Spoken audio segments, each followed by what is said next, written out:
Hello friends, today we make chicken raisin rice.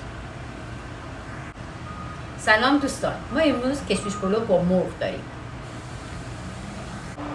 Ingredients: rice, salt, turmeric, saffron, butter, onion, chicken, raisin.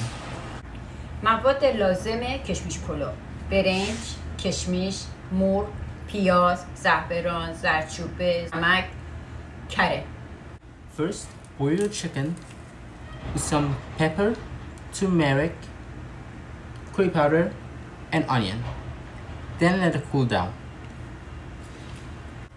مرغ رو اول میذاریم میپزه، با پیاز و ادویه میذاریم میپزه، بعد پختش میذاریم کنار سرد بشه که خلالش کنیم. Skin the onion. من الان میخوام پیازمو پوست کنم.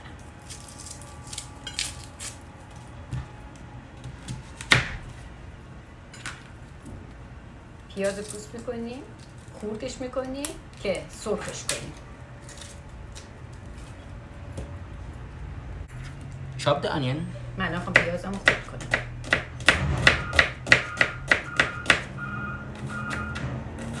به این اندازه میخوام.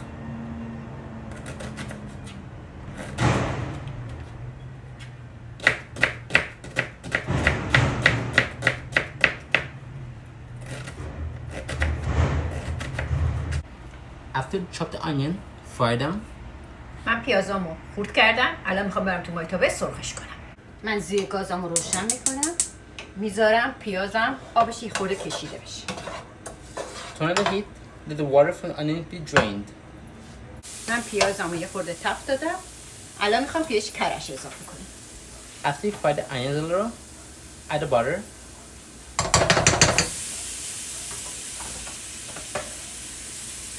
من زیرشم کم میکنم. برای من گیاهیه. Lower the heat and mix.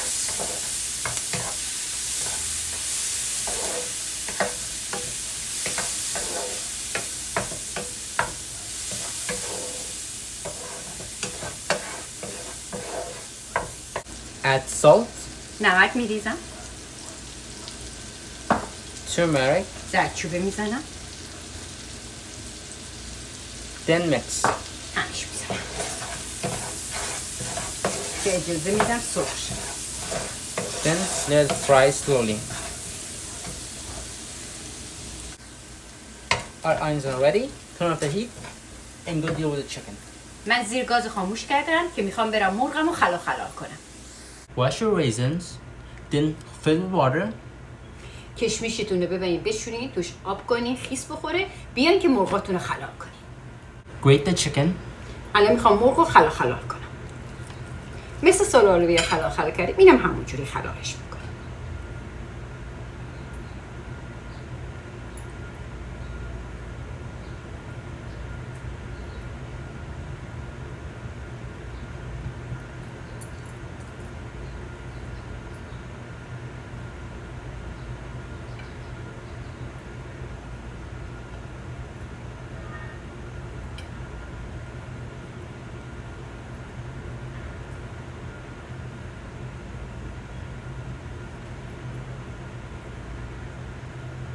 خیلی غذای خوشمزه ایه.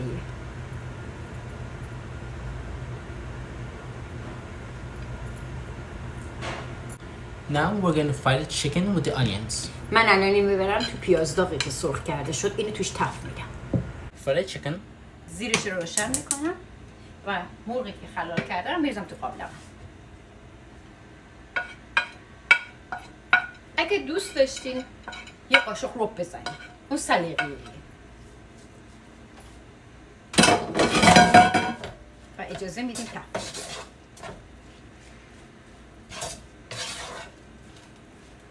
Fry it. Add the seasoning. من یه ذره تفتش دادم، الان میخوام نمک، زردچوبه روش بزنم. Salt. Turmeric. نمک زردچوبه میزنم. الان هم میزنم که مخلوط بشه. Mix. ما اونجا کشمش شسته داشتیم، الان آبکشش میکنیم میاریم که به مرغمون اضافه کنیم. Drain the water from the raisins, then add it to the chicken. Add the raisins. من الان کشمشم که آبکش کردم و ریختم بیشترش میدم. Mix. هم زدیم کف که یه ذره چی شد؟ زعفران بهش اضافه میکنیم. When you fry the raisin a little, add the saffron. Add the saffron. من الان میخوام زعفرونم بریزم.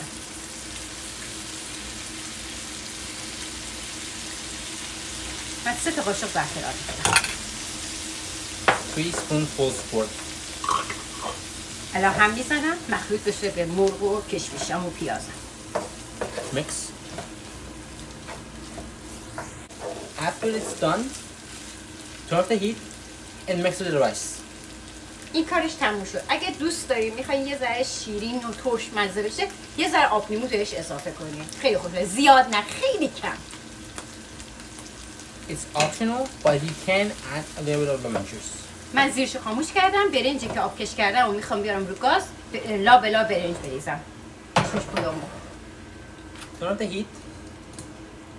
After you drain the water from the rice, mix it with the rice.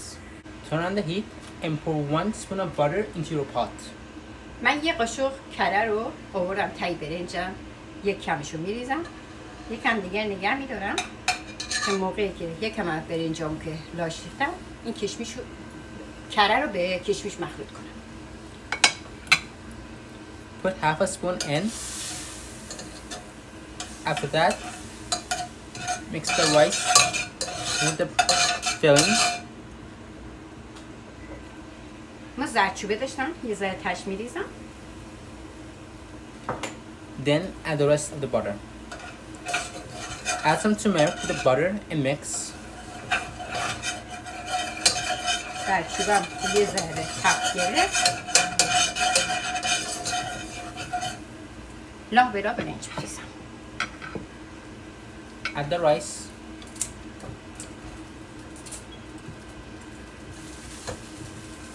کم برنج بریزم.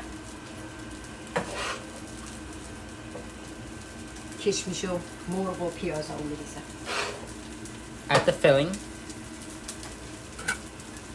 بازم هم میکنم. Repeat the process.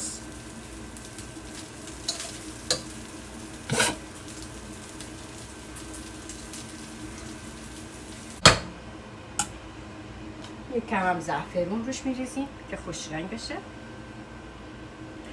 After you pour the rice, after you add the rice, یه ذره کرم میریزیم روی برنجمون میذاریم که خوش‌طعم بشه. pour the butter, and then the filling. بازم مواد میریزیم. همینجوری ردیفی ادامه میدیم. همینجوری برنج.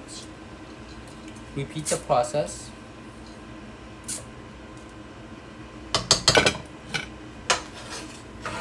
بازم کشمش و مرغمون رو بازم میریزیم. قاشقمون کره‌ایه، این هم میریزیم چیش که حل بشه.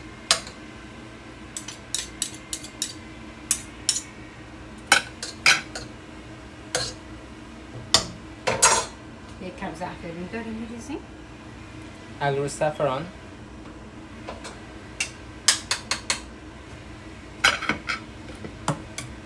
بعدم برنج داریم.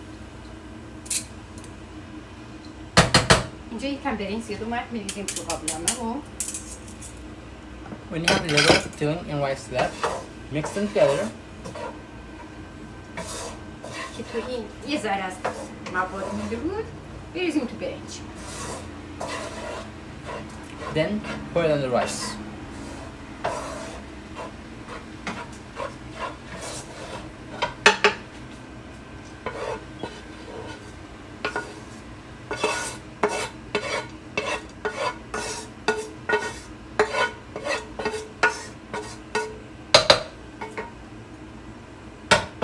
ذرم زعفرانمون من میریزم روی برنجم.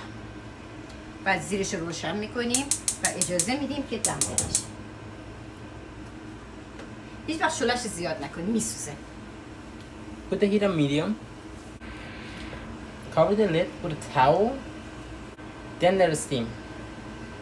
این اجازه میدیم که دم بکشه. اول یه ذره شعله‌اش زیاد می‌کشیم یه بخار بده. از پلوش کنار نرید. بخار که داد زیرش کم کنیم بذارین قشنگ دم بکشه. Let it steam. After it steams, lower the heat. Our rice has steamed. Now lower the heat and let it cook. اینقدر بخار که داد دیگه زیرش کم کنین که برنجتون دم بکشه نسوزه. بهش زمان بدید. من برنجم دم کشید. میخوام سروش کنم. زیرش خاموش میکنم. Our food is ready. Now we're going to serve it.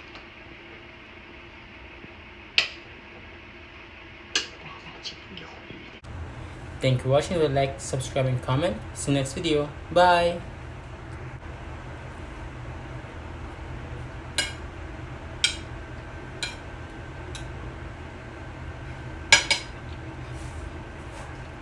دوستان عزیز ما امروز کشمش پلو با مرغ داشتیم. خیلی ممنون که تا حالا با ما بودین. لایک یادتون نره. اون زنگوله اون پایینم بزنید به ما انرژی بدین. تا ویدیوی بعدی خداحافظ. خیلی خوشمزه شد. جای همتون خالی.